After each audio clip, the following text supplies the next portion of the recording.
Nagbabalik po dito sa The Buzz.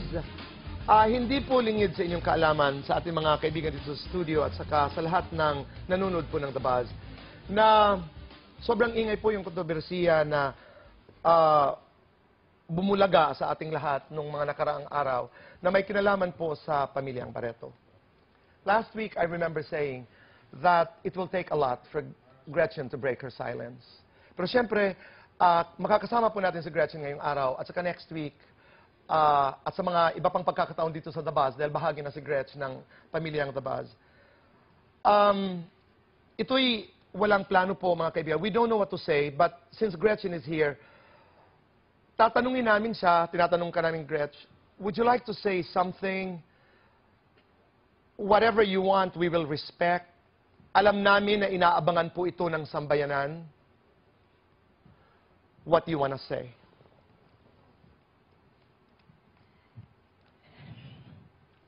Hindi madali ang pinagdadaanan ko ngayon. Hindi madali yung pinag-uusapan ka ng buong Pilipinas.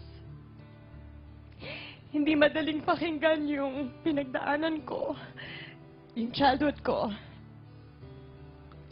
Away pamilya to, boy. Hindi dapat isa publiko.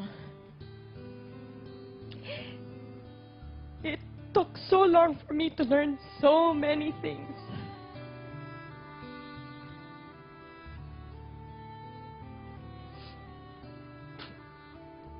I learned this week that a tight embrace means the world to me.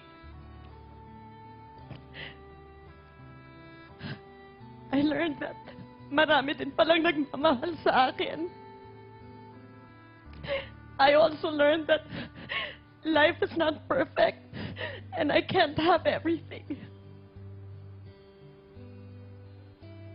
Boy, ayoko magsalita. Dominique, my daughter, knows my story. Many years from now, lilingunin niya tong nangyari sa akin. Maaalala ni Dominique na my mom never fought. And that's what's important to me, boy. Yun ang importante. That's what I want to leave behind. We respect that, Gretchen. Mga kaibigan, wag po kayong alis. Magbabalik po ang The Buzz.